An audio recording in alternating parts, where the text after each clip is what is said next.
여러분 중에는 지금 현재도 자산의 부를 축적하기 위해서 크던 작던 주식 투자를 하여 화폐 자산을 보유하시는 분이 계실 것입니다.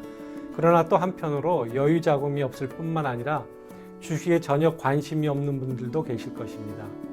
그런데 우리가 현실을 살면서 주식 투자, 주가의 상승 및 하락과 같은 용어들이 무수히 많이 접하기 때문에, 그리고 요즘 계속해서 주가의 하향세가 약세를 기록하고 있기 때문에 우리가 주식에 대해서 좀 알아주면 좋을 것 같기에 이번 시간에는 간단히 주식이란 무엇이고 주가는 어떻게 결정되는지에 대해서 간단히 설명드리도록 하겠습니다. 먼저 주식이란 무엇인가? 주식이란 한마디로 주식을 발행한 그 회사에 대한 특정한 권리를 표시한 증서, 즉 증권이라고 말할 수가 있습니다. 따라서 우리가 어떤 회사에 주식을 갖고 있다고 한다면 그 회사에 대한 특정한 권리를 갖고 있다는 것을 뜻하게 됩니다. 그 권리는 주식을 발행한 회사의 재산에 대한 권리가 될 수도 있고요.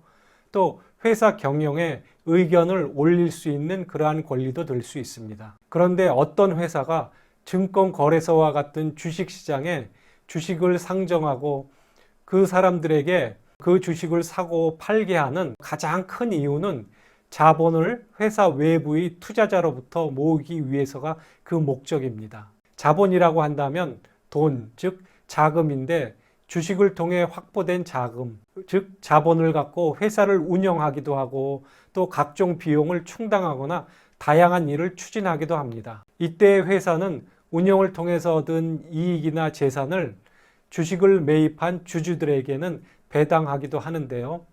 주식은 다양한 종류가 있고 또 권리 내용에 따라서 세부적으로 나누어지는데, 크게는 우리가 흔히 말하는 보통주와 우선주가 있습니다. 보통주란 회사 경영을 통해서 발생한 이익에 대해 배당이나 자녀재산 처분 또 혹은 분배의 상황이 발생했을 때 어떠한 우선적 권리나 제약이 존재하지 않는 주식을 말합니다.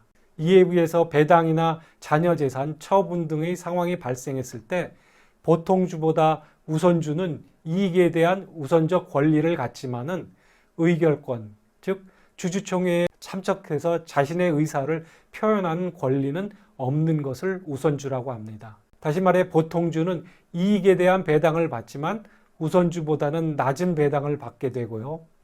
또 우선주는 높은 배당을 받지만 의결권이 없어서 회사의 경영상 결정에 참여할 수 없는 그러한 주식을 말하게 됩니다. 그렇다면 우리가 주식의 가격은 어떻게 결정되는지 주식 가격의 형성 원리에 대해서 좀 살펴보겠습니다. 일반적으로 시장 경제에 있어서 가격은 수요와 공급에 의해서 결정이 됩니다. 주식 시장에서도 주식 가격 형성이라고 하는 것이 기본적으로는 어떻게 보면 수요와 공급의 법칙을 따르게 됩니다. 증권거래소와 같은 그러한 주식시장에서 주식이 발행되어지고 또 그것이 공급되어진다면 그때부터 해당 주식을 사고 파는 행위가 이루어지면서 수요자들 사이에서 매수와 또 매도의 경제회고가 이루어지고 그것을 통해 가격이 형성이 됩니다. 물론 매수 행위와 또 매도 행위, 즉 매수 의사와 매도 의사만을 갖고서 주식 가격이 형성되는 것은 아닙니다. 일반적으로 이 주식 가격에 영향을 미치는 그러한 요소들이 있는데요. 주식 가격은 해당 주식을 발행한 기업에 대한 향후 전망에 따라 미래 가치의 수익률을 현재 가치로 환산한 기업 가치를 말하는데요. 우리는 미래의 기업 가치를 사실 잘 알 수가 없습니다. 그래서 주식 사고 팔 때에는 매매 행위자들의 어떤 선호가 중요한 역할을 하게 되는데요. 그 선호에 영향을 미치는 것이 바로 주식의 주가를, 주식의 가격을 형성하는 핵심 원리라고 볼 수가 있고요. 여기에 네 가지 정도로 우리가 요약해서 나눠볼 수 있는데, 첫 번째는 해당 기업과 관련된 주식에 영향을 미치는 내용들이라고 볼 수 있는데, 투자자가 기업의 경영 성과나 실적과 같은 수익성을 선호하는지, 아니면은 투자자가 오히려 향후에 기업의 성장 요소라든지 아니면 현재의 자산 가치에 비중을 두고서 선호하는지에 따라서 주가에 영향을 미치게 됩니다. 두 번째로는 경제나 경기의 상황과 같은 기업 외적인 요인에 의해서 주가가 영향을 받는데요. 주가가 포괄적인 영향을 미치는 요소로서 거시경제 지표를 들 수 있는데, 첫 번째 요소로는 GDP 같은 성장률, 금리, 환율, 유가 등과 같은 거시경제 환경이 주가에 영향을 미치게 됩니다. 최근 들어서 세계 경제가 인플레이션임에도 불구하고 침체기를 맞이하는 그러한 스태그플레이션의 징후가 나타나고 있고, 또 금리가 상승하고 있는 그러한 현상들이 나타나면서 거시경제 지표가 주가의 하락을 불러일으키는 그러한 약세로 이어지는 상황을 야기시키고 있는 것이 요즘의 추세라고 볼 수가 있습니다. 또한 세 번째로 주가의 단기적인 움직임은 수급에 의해서 영향을 받게 된다는 것인데, 이것을 해당 기업에 있어서 플러스 요인이 되는 호재 요인, 좋은 소식과 마이너스 요인이 되는 악재 요인, 즉 나쁜 소식이 존재함으로 인해서 주가의 수급에 영향을 미쳐서 해당 주가가 오르기도 하고 내려가기도 하는 현상을 나타내게 됩니다.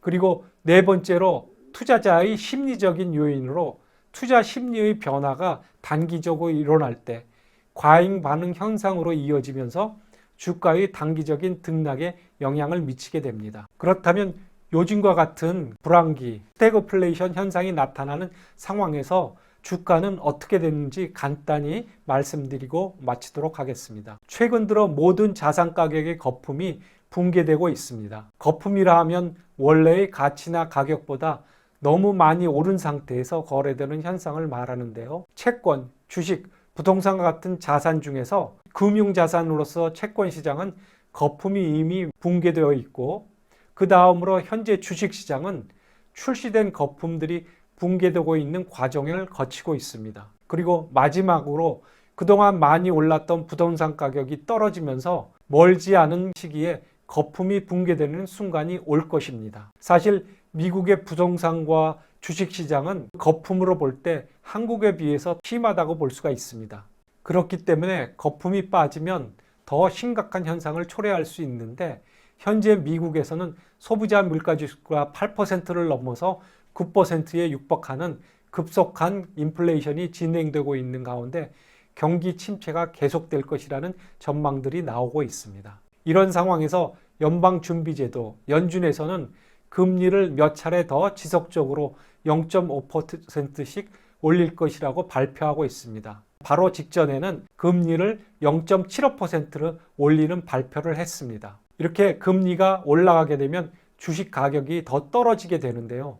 세계금융협회는 올해 세계 경제의 성장률을 4.5%에서 2.3%로 낮추었습니다. 따라서 세계 경제의 침체와 더불어서 급속한 인플레이션 현상으로 인해서 앞으로도 주가는 계속 떨어질 것이며 거품이 붕괴될 것이라 그렇게 예측됩니다. 이 시간에는 간단히 주가가 무엇이고 주식이 무엇인지에 대해서 설명을 들어봤습니다. 이 주가에 대해서 더 알고 또 우리가 주식에 대한 그러한 현상들을 알려면은 거시경제학을 공부할 필요가 있는데요. 간단하게 이렇게 설명드리면서 여러분들의 거시경제에 대한 지식을 쌓아가는데 도움이 됐으면 하는 바람입니다.